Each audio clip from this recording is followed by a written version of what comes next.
So at the moment, just the Blackwater alone, I'm just going to talk about that. Of the 158 sub-basins or water bodies that are in it, it's almost 70% of them are actually achieving the good or high status that's required of the Water Framework Directive.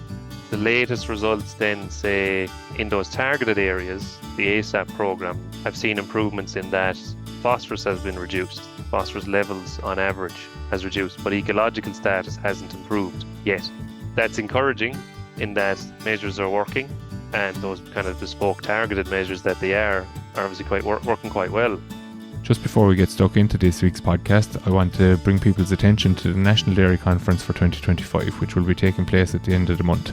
This year's conference is going to be held over 2 locations, on the 26th of November, which is a Wednesday, in Clonmel, County Tipperary, and on the following day, on Thursday the 27th of November, in County Cavan. Topics to be discussed on the day will include milk markets, key performance priorities for 2026, succession and progression in dairy farming, as well as driving further progress in Irish dairy breeding. And for more information, go to the Teagasc website at teagasc.ie. Now to get stuck into the podcast, there's a lot of talk about water quality again in recent weeks, given the important discussions taking place in relation to renewing the nitrates derogation. As part of addressing water quality concerns, Teagasc have appointed 6 catchment coordinators across the Bandon, the Lee, the Blackwater, the Suir, the Nore, the Slaney, the Barrow and the Boyne. Today I'm joined by Philip Murphy. Philip is the coordinator for the Blackwater catchment and joins me to discuss how water quality is measured and how we can positively influence it. I started by asking Philip to first explain his role as catchment coordinator. I suppose a new role encompasses a lot of the efforts that are going on already. It'll be very easy to get mixed up in all the other schemes. So our own one is the Better Farming for Water. There's a Farming for Water EIP. There's Waters of Life. There's the ASAP side of it as well. And there's Local Authority Waters Programme. So there is loads going on.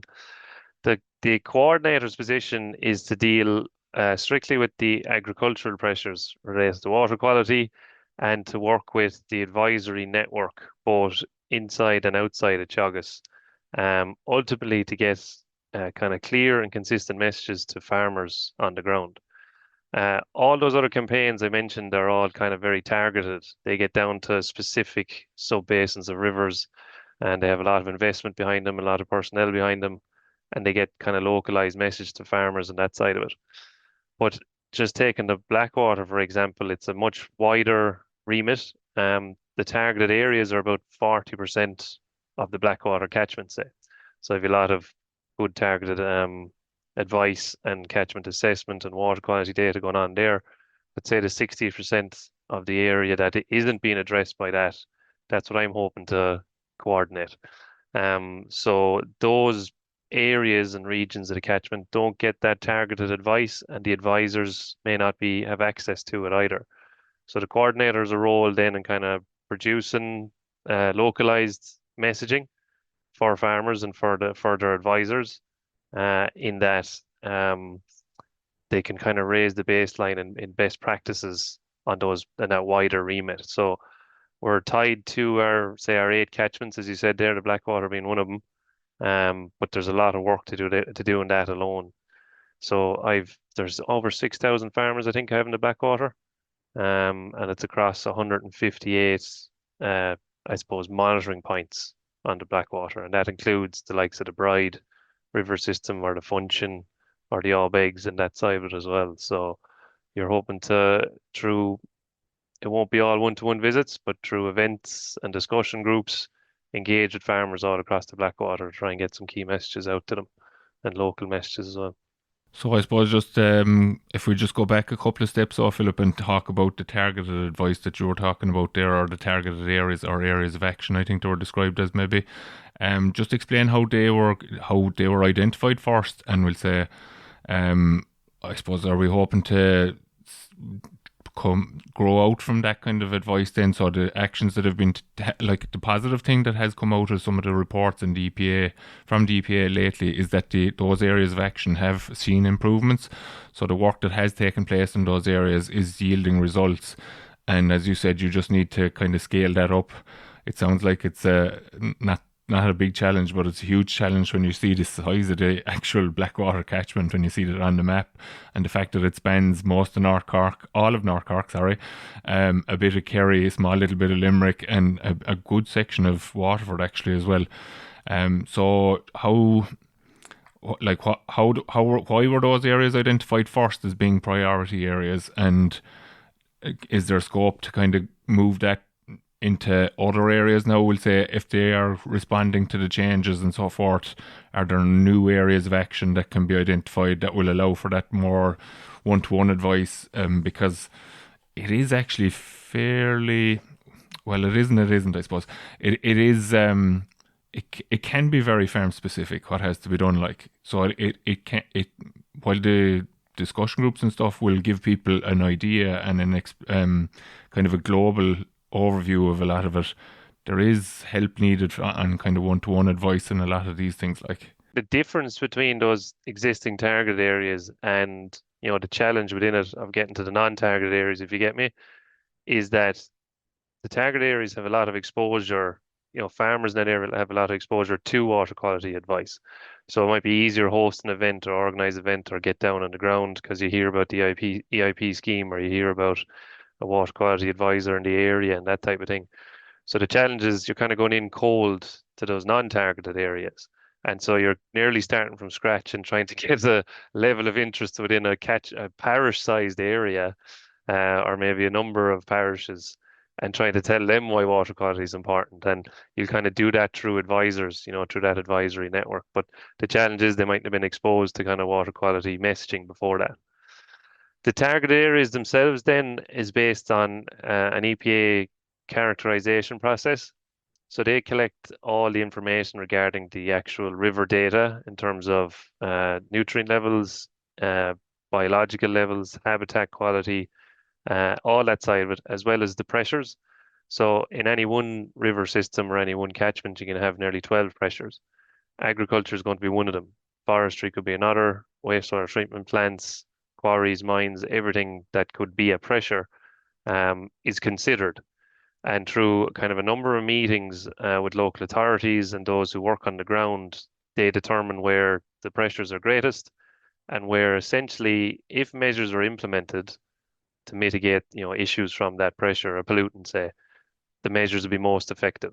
You'll be kind of the best at getting an improvement. And combined with that is obviously the current ecological status or the health status of a stream or river. So if it's below the higher good threshold and you're into moderate, poor, or bad, uh, those need improvement. So they need kind of restoration measures.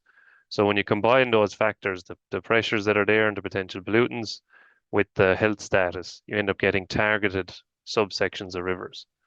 And that's based on, say, the monitoring point data from the EPA. So I'll just give you an example of that because it is hard to picture. Like, it's hard to picture catchment boundaries. We kind of all know our county boundaries, but catchment, like watershed boundaries, are invisible. But if you take any river system, so say the function there, that's got 8 subsections and a monitoring point for each. And all a monitoring point is a bridge with an accessible point to a river. You'll cross these, they're roadways, they're all accessible points. And they carry out a river assessment there. So there could be 8 subsections there in the function. So when you go to the Blackwater, for the total Blackwater is 158 subsections of the river, and that includes the main channel, it includes the likes of the Bride going in and all those other ones as well. So at each of those points, you get a particular status, a health status, and that could be high, good, moderate, poor, or bad. So all that data is there, and that kind of gets pulled together. I think if it's not every 4 years, it could be every 3 or 4 years, I think, for the Water Framework Directive cycles. And in some cases, it could be 6 years. But either way, that data set gets updated with the latest information so that they can better inform, the next 4 or 5 years as to what the highest pressures are and which ones should be targeted for the next cycle of, the WFD, the Water Framework Directive. So that's kind of where that happens there. You mentioned the Farming for Water campaign now, which is tying in with your own Blackwater campaign, obviously. So just explain that a little bit more as for people that aren't familiar with it. Yeah, again, just to separate the Better Farming for Water campaign, my own one or our own one with the Farming for Water, is the Farming for Water is a European innovation project. It's a funded scheme to pay farmers directly. My own campaign, our own campaign is a kind of an advisory approach or an advisory network. And so that financial incentive is the difference. So Farming for Water then has, I think is it over 40 measures that are water quality targeted, um, that deal with uh, the main issues that come from agriculture, which can be nutrients in the form of nitrogen or phosphorus, and ammonium in some cases, or sediment, which is the kind of bare soil, or yeah, bare soils that can enter a stream or river as well. So those measures tackle those in different ways and different aspects, and there's different funding levels for which measures within the implementation side of it. There is for nitrogen, there's mostly nitrogen surplus calculation, which is a farm balance, a farm scale balance of your inputs and outputs to determine, I suppose, where you are on your efficiency of nitrogen use.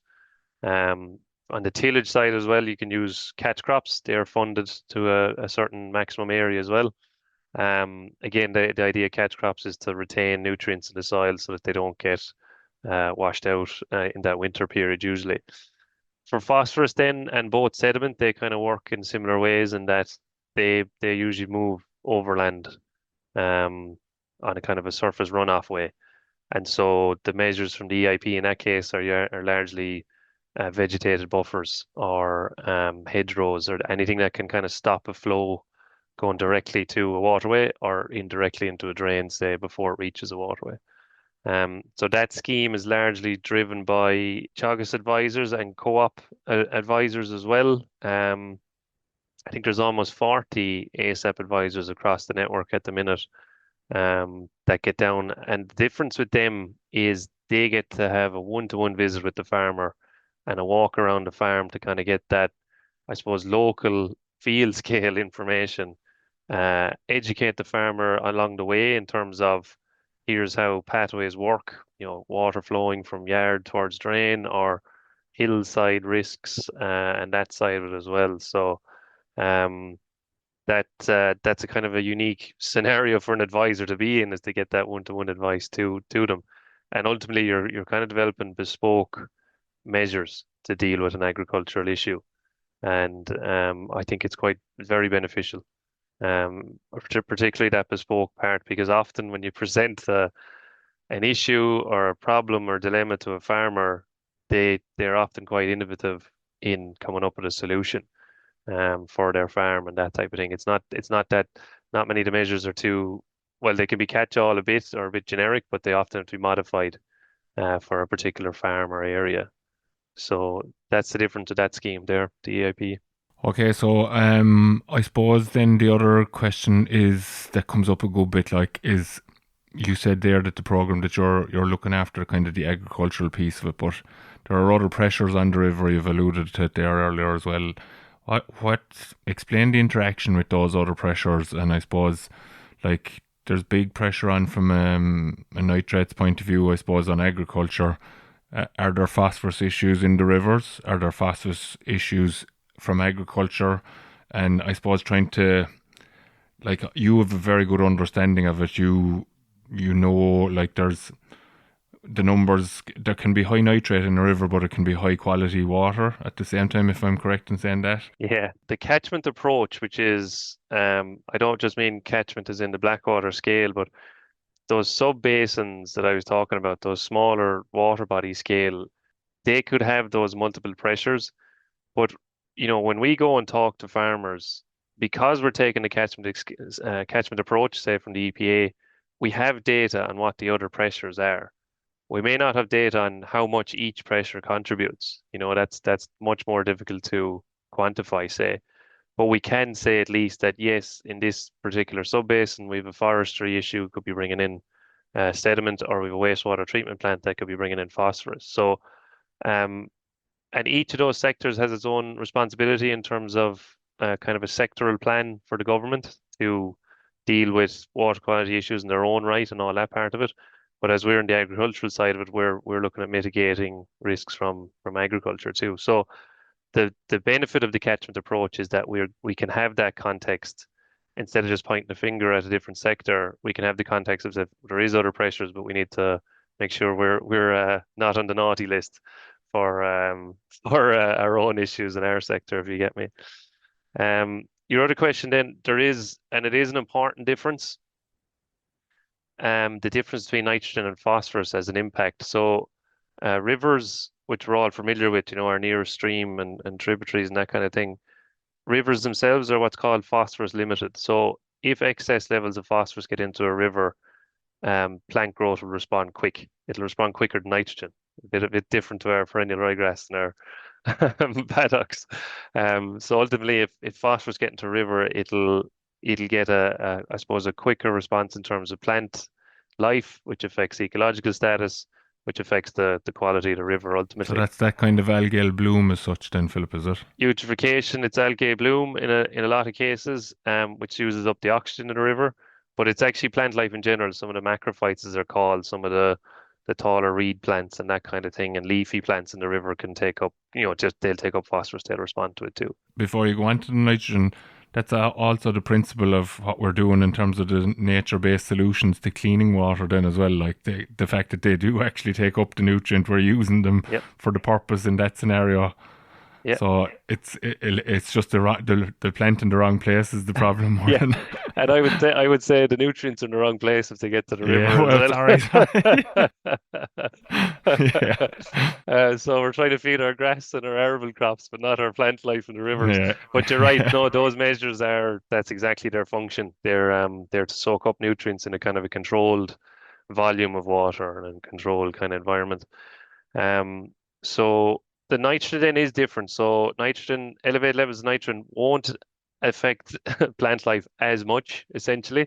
But where you'll get a big reaction from plant life is in the estuaries. So in the case of the Blackwater, when you get down as far as Yawl, if you have high nitrates upstream, you'll get excess growth as well, a kind of what's called a sea lettuce. I don't have a technical name for it, but a kind of an excessive leafy plant growth that gets kind of widespread down in your tributary area, kind of where you get that kind of wet, kind of murky sand, that kind of areas where you get it around the bay area, I suppose.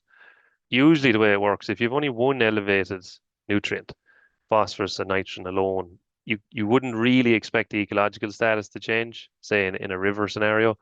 But where both are elevated, and that's kind of normally the case, you'll get an ecological impact.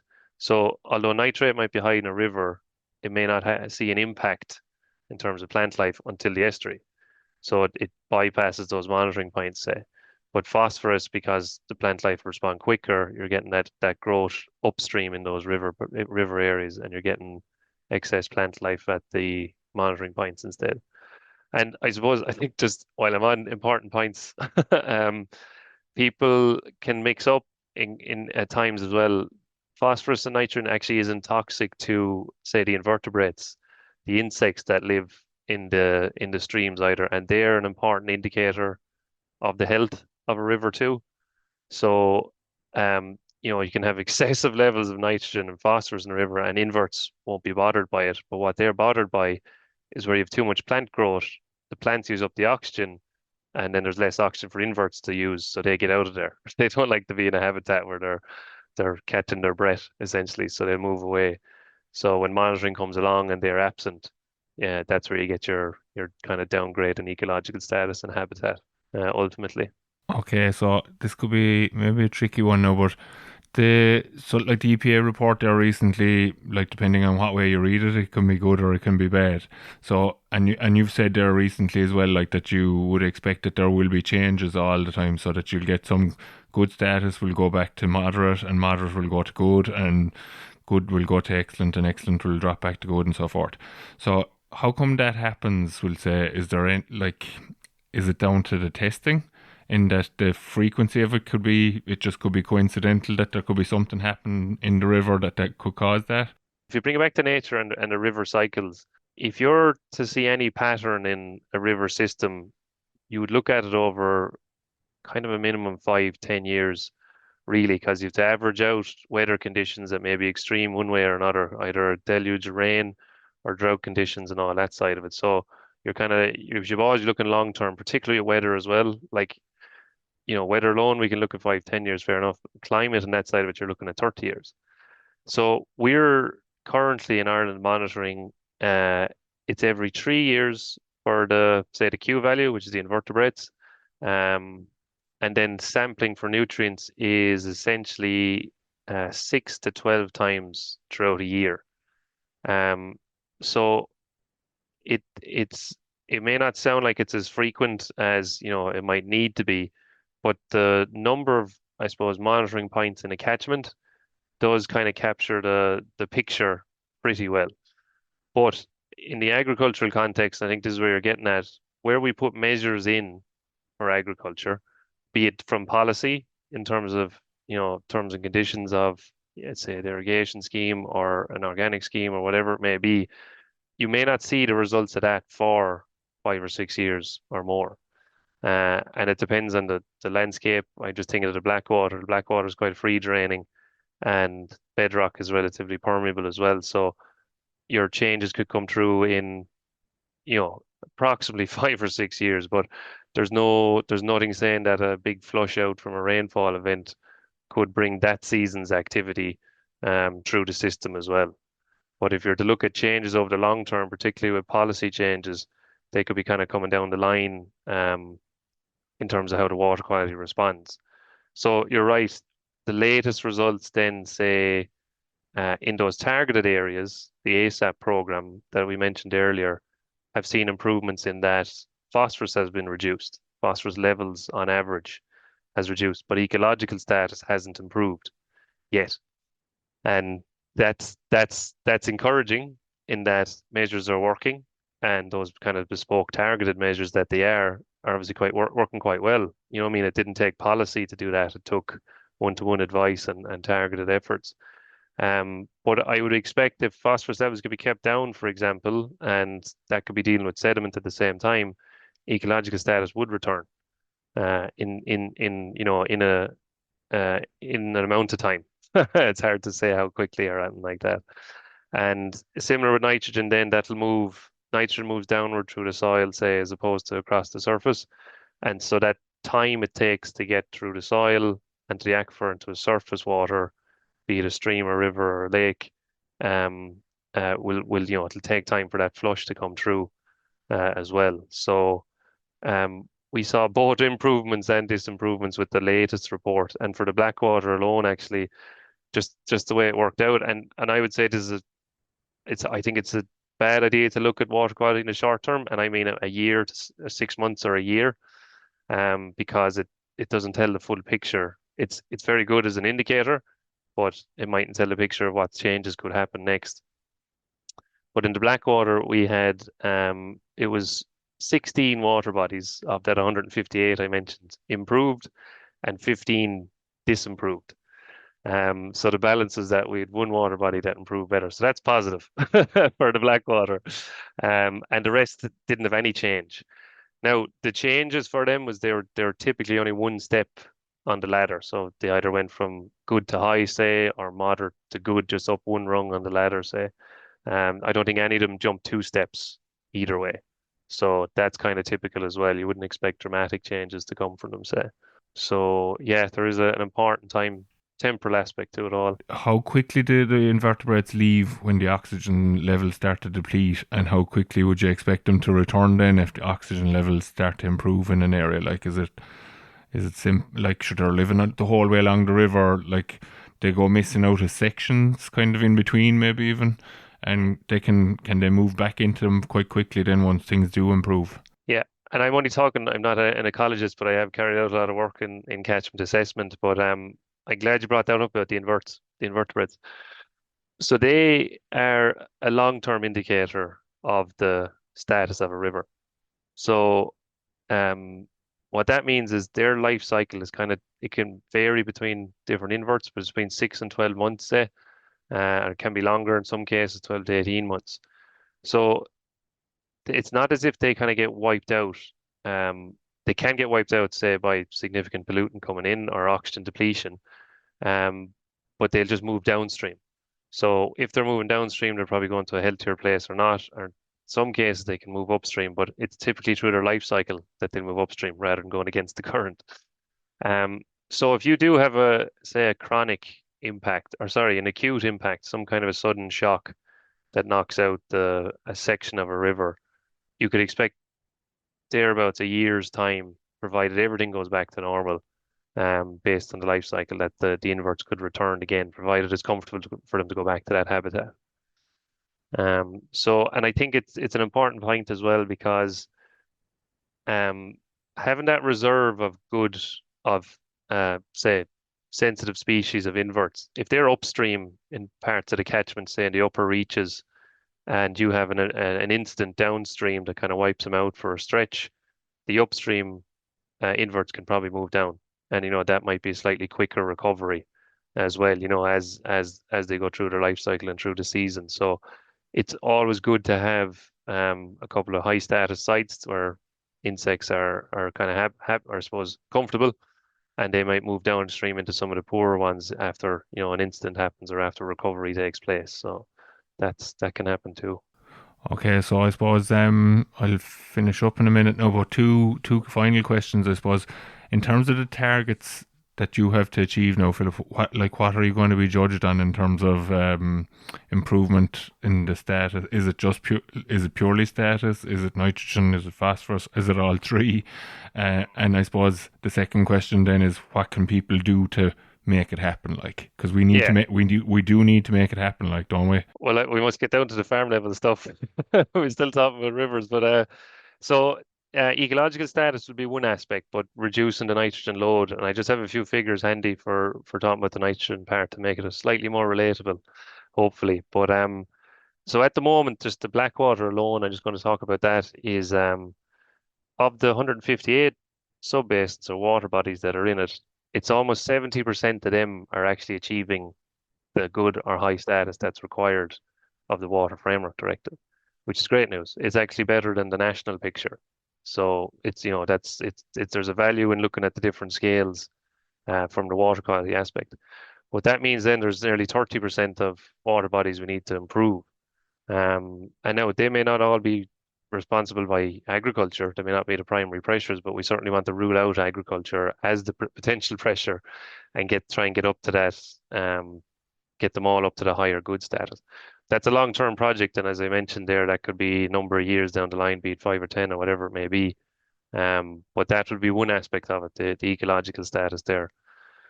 The nitrogen part, then, I just have a few values on that. So currently, say where we're monitoring nitrogen from, in the Blackwater is near Youghal, just upstream of Youghal, or sorry, it's Lismore Bridge there. And at that point, the nitrate level there, up to 2019 now, I don't have the recent data, but it won't have changed much. As I said, won't have changed much in the last few years. But up to 2019, that was at 2.9. I won't even go into the units of it, but it's 2.9 milligrams per liter of nitrate. And the target is 2.6. So that's about 10, well, maybe 11 or 12% above the target for nitrogen. And so we need to get that down below. So that's a metric that can be evaluated, say.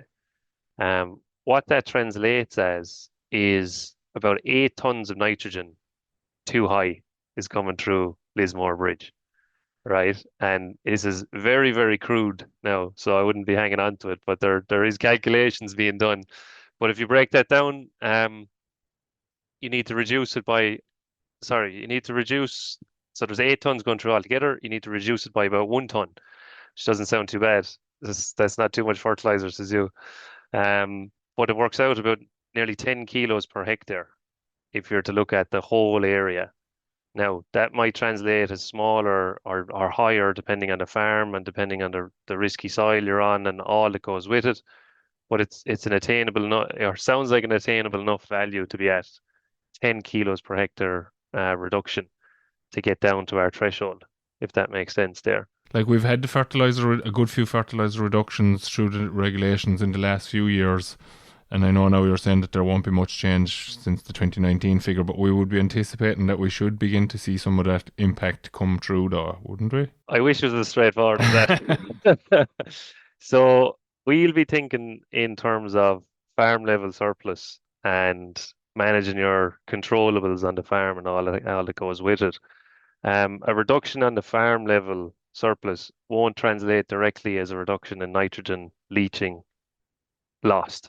So And if that's what everybody was down by 10 kilos a hectare, it wouldn't necessarily mean that we're going to achieve what you need us to achieve there. Like, it doesn't translate directly is what I'm saying. So if you could reduce by 10 kilos per hectare of nitrogen losses, which is beyond the root zone, beyond the control of the farmer, you'd achieve it. What we're trying to do with the nitrogen surplus calculations is reduce the total load, the total nitrogen load. There's only so much you can control before you have a byproduct of nitrogen loss, essentially. But absolutely minimizing the source load will reduce the potential for nitrate leaching, which will sum together to get to a point that'll hopefully bring us down to that threshold. so all of that is actually related to the closed periods and so forth. Like, so just making sure that the nitrogen is used up in the rooting zone, we'll say, and that there's less and less available to go down below that rooting zone, which will then ultimately end up in the water bodies through Yep. recharge, I think is the term that David Wall uses for it. No, that's exactly a recharge is the hydrogeological term for it. So that's the washout where you have effective rainfall, so the rainfall that gets past the root zone and moves through, permeates through aquifers and gets to surface water. So if that rainfall has nitrogen in it, you know what I mean, it's going to be collected at the soil stage essentially. That's where it gets brought up. So you're trying to reduce the total nitrogen load in the soil through your nitrogen surplus balance and your nitrogen use efficiency, so that you're getting less going to the waterways down below, and that movement of it comes completely from the rainfall part of it. So your closed periods have been shown that you're absolutely minimizing the chance of a flush through by not having applications or basically a source of nitrogen during those periods when the washout is going to be the most frequent, because that's really that recharge period is vital, and it's at the back end of a growing period. So, like exactly what you're saying, you'd want to have your nitrogen used up by the time you get to your close period to minimize the losses.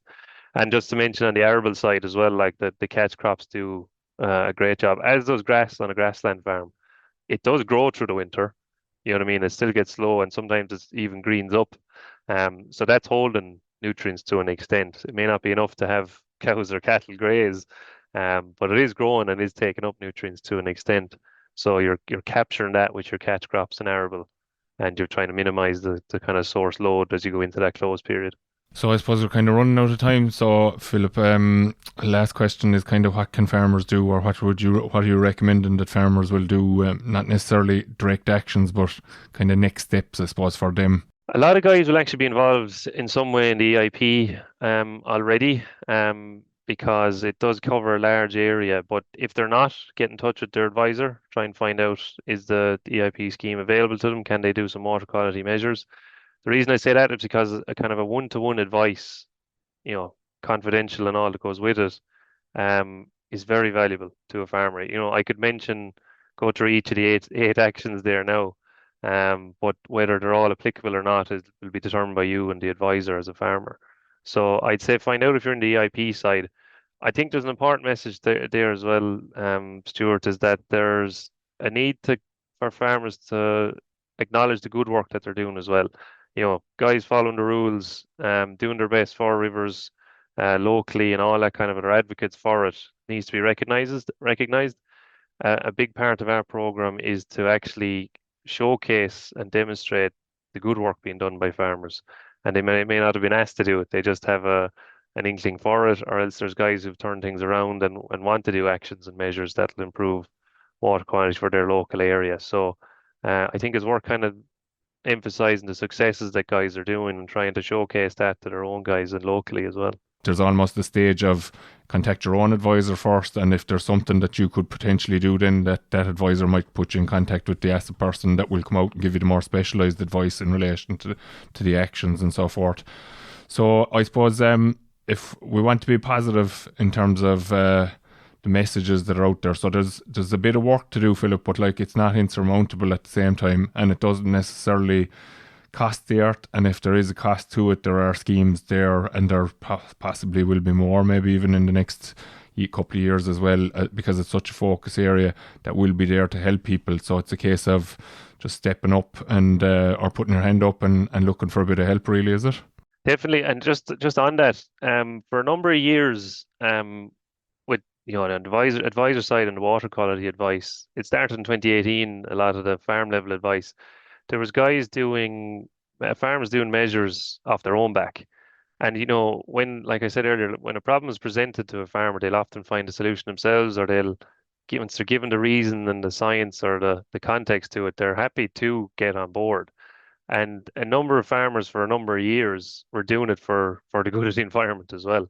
And that may be the case for some parts of country still, but the incentives is kind of what shows that policy wants this, to support the effort it takes to put in some environmental measures as well. So yeah, it's definitely going in the right direction nationally, and I think it's just about building awareness kind of further and further, particularly for my own catchment.